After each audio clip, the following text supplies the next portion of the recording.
Welcome everybody to the Ben Taylor podcast. We're going to hear about an event and all the values and reasons why it's taking place and why it can be particularly useful for industry professionals in the super yacht sector. So I'm here with Laurent. Nice to see you. Nice to meet you.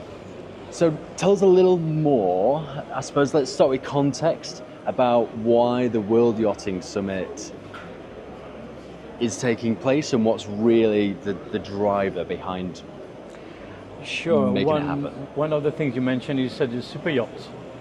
And one of the key things about the World Yachting Summit is that we want to go beyond the segmentation between yachting and super yachting. Okay. Because the challenges, the issues that can be tackled during the summit actually address the entire industry, if you like, on a global scale and across all segments.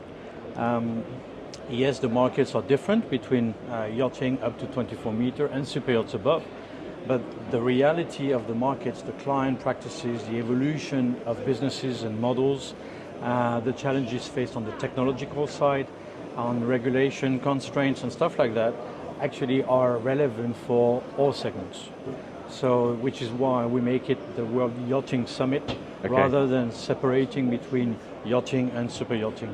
Okay, so it's reasonably broad in a sense, but it will for sure focus on the recreational marine side. Exactly. And everything around that.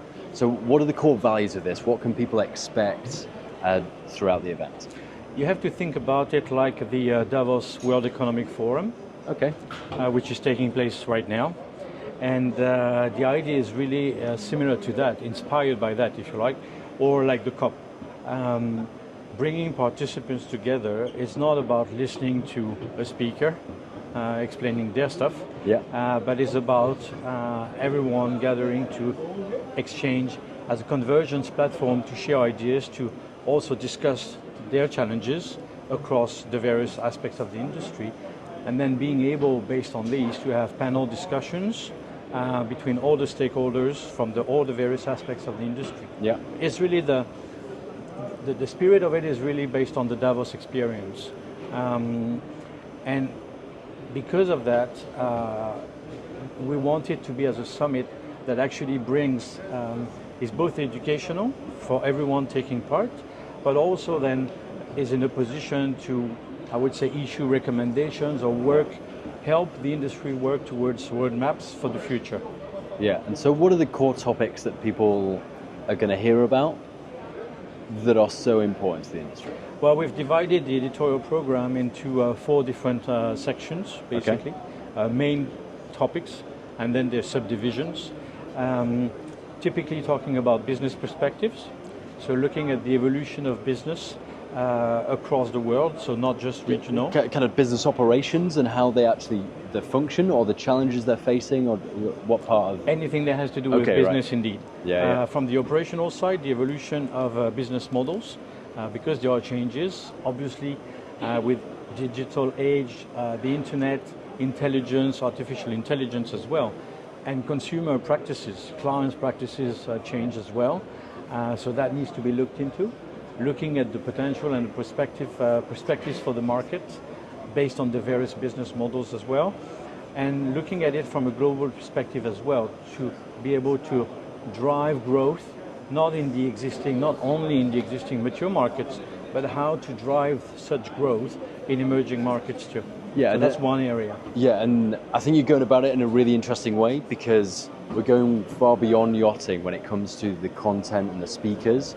We're looking at the wider luxury sector. So we can learn from the private aviation sector, luxury resorts, and all these different elements that have different learnings, but ultimately we serve similar clientele. So their insights, their business operations, etc., actually feed a lot of value into the yachting businesses specifically. And these are mature luxury industries.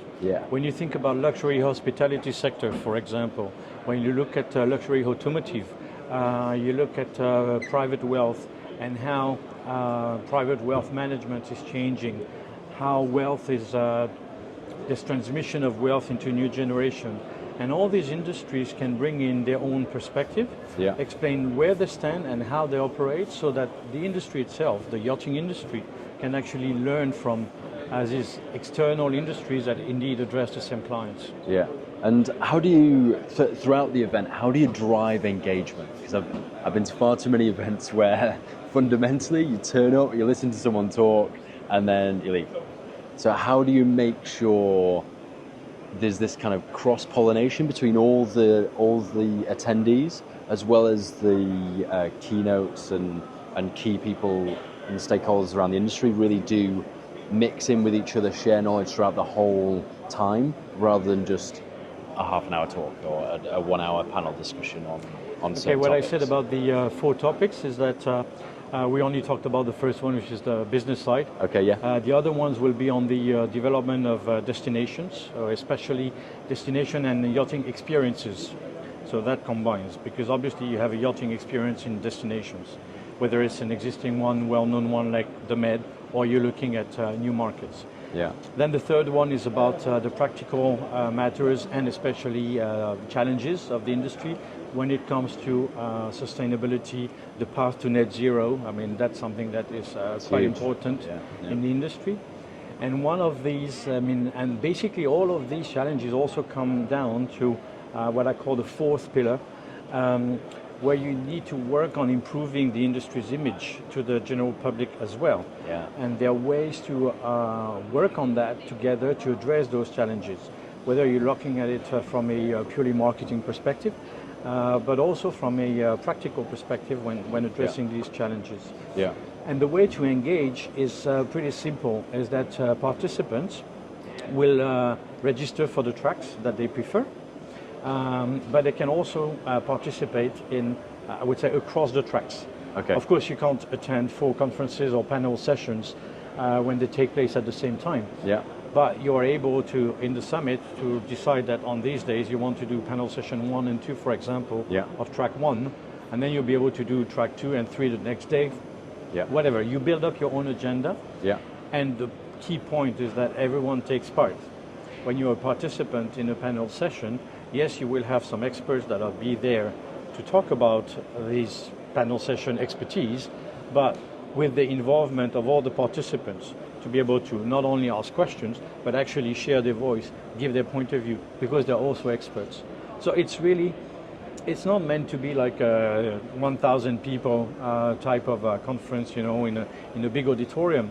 On the contrary, it's a smaller scale. We're expecting between 300 to 500 people. Wow. In order to have everyone being able to really be active in participation, contributing, and of course using the non-serious panel discussions to also help network, discuss the topics that were addressed during the conferences and panel sessions, and keynotes as well, in order to then obviously learn from it. Yeah, and beyond the panels and presentations, I feel like there's sub-events within the whole agenda. So what do they look like? I believe there's meals, there's networking opportunities. Could you just give us a bit of a broad description of what the event looks like from the moment it starts to going home full of knowledge and expertise and learnings from the event? Well, it's quite simple in a way. Even if we have different tracks and obviously interactions, there are plenty of moments, including lunches and networking breaks, where people can actually spend time discussing, talking to each other. We also have space so that the participating companies can actually have their own semi-private space, if you like, in order to be able to meet with the other participants and exchange ideas, discussions, and explain what they do as well.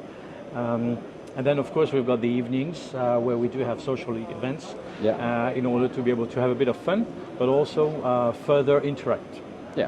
And that will be at the Monte Carlo Bay on the first night. Then we have a gala dinner at the Hotel de Paris, Salle Empire, in a quite interesting format, which I can't talk about. Okay, we'll that's see. Going to be a We'll find out. Yeah. And then we have the closing party at Yacht Club de Monaco on the Wednesday night. Yeah, and so what's the legacy of the World Yachting Summit? What's going to be the real driver over time that we consistently benefit from and see from this summit? The idea behind it is to say that we're preparing for the future. So once the summit is over, there will be a report put together which will basically be a summary of the topics and the conclusions of each of the tracks, in order to be able to start building a roadmap, so that then it can be used also as a catalog of recommendations, if you like. The idea is also that the industry needs to be active in taking ownership of its own issues in order to be able to put forward propositions and work alongside and work together with regulators, with authorities, and explain to them how not only they can do better and they can help the yachting industry grow, but also basically relying on the yachting industry's expertise, even for them to put together regulations. To inform them on the nuances of the industry and things that we struggle with and the challenges there and how it can benefit more long term. Clearly, and one of the key aspects is that a lot of people do not realize how good the industry is for everything that has to do with R&D, technological developments. The fact that you've got wealthy individuals that buy yachts and invest into developing new technologies on board the yacht is very good for R&D perspective and technology, but also simply arts and crafts, craftsmanship, skills, employment. I mean, this industry makes directly and indirectly work a lot of people in many countries. And this is something that is, in my mind, not valued enough.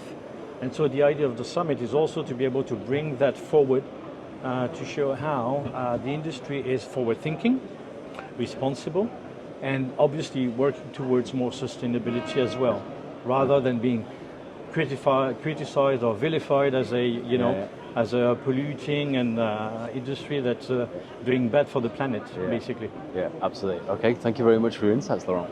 I look forward to the event, and thank you for presenting that opportunity to the industry. Just as a reminder, it's 15th to 17th of April. Right, we didn't talk about the 17th of April, yes. In Monaco. Let's get that in. So 15th, 17th of April, Monaco, and the whole event is based around the hotel and the yacht club?